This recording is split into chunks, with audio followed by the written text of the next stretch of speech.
This is Taskman, The Right Price. It is a trade paperback, and this might be the first time I have actually reviewed something that I have unboxed. This is a collection featuring two different Taskman miniseries, and they are both generally good, or at least enjoyable. Our first miniseries comes from 2002, and it is by Odeon Studios. Odeon Studios is like an art collective, and for a list of all the people who contributed to this one miniseries, here you can. Despite how many hands on deck, Odeon have a clear and consistent style and look. So the art always matches, and it is top notch. Very Magna inspired. This series debuts a new look for Taskman, which a lot of people love, but it didn't stick. I was mistaken in my unboxing video though. This Taskman series was before Gail Simon's run on Dead Pills, which also features this Taskman design and this art team. The art is fantastic for this mini-series. The fourth issue even has a cover by Joey Mentals. When it comes to the plot and the writing, this is a fairly rudimentary Marvel miniseries from this time period. That is not saying it is bad, it is serviceable and delivers most of what you want, but it does feel at times formulaic and nothing will really shock you.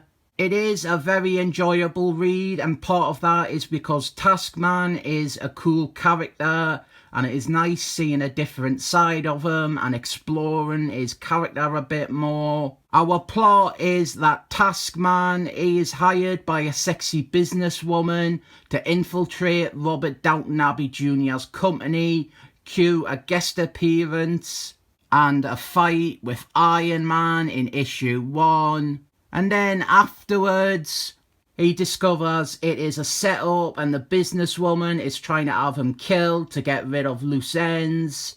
This leads to loads of action pieces with Taskman fighting a variety of mercenaries.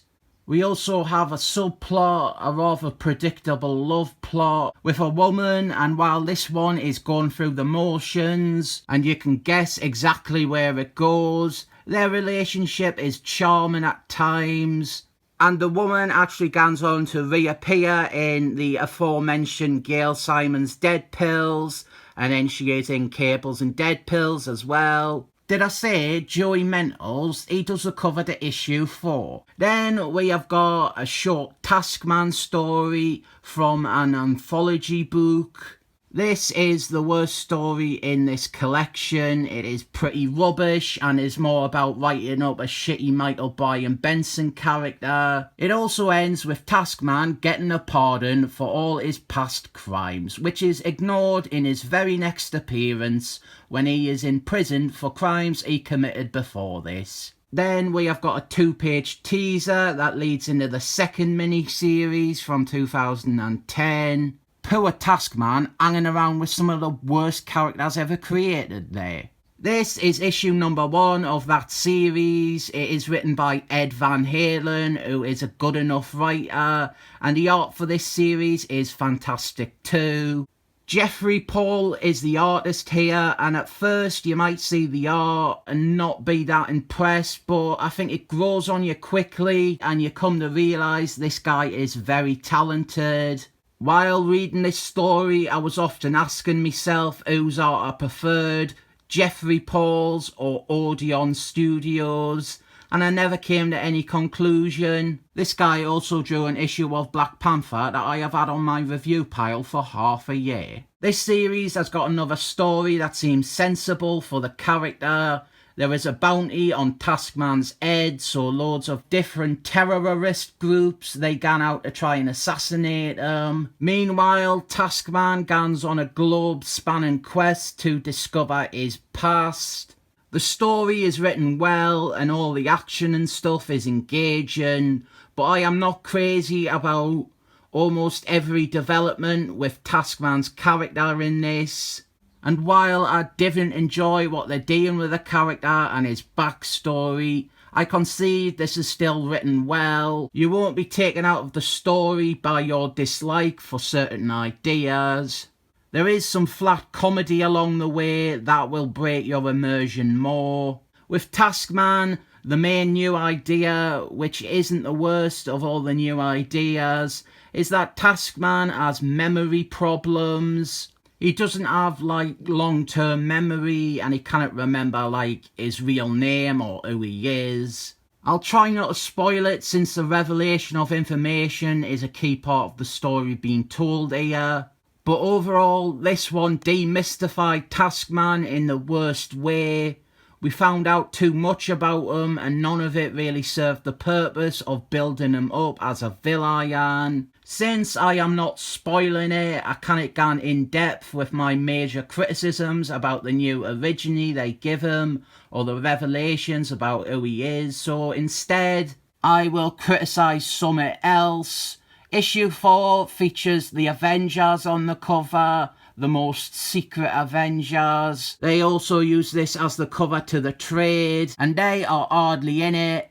The cover makes you think that Taskman, he is going to fight the Avengers, and I am really down for this team fighting them, but they never meet up. They are at the start of the story for 2 pages, and then right at the end for a single page. Very, very disappointing. Especially since most of these Avengers are exactly who I want to see fight Taskman. Captain America, Scarlett Johansson, Moon Man, and there is the Derek Gravy version of Ant-Man who has a pre-existing relationship with Taskman.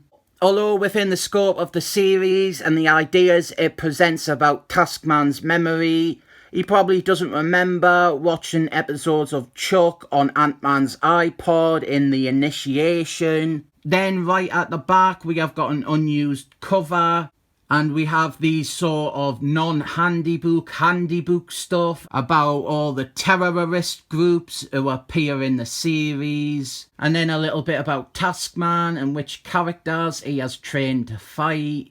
I think this trade is very readable and it is a blast throughout.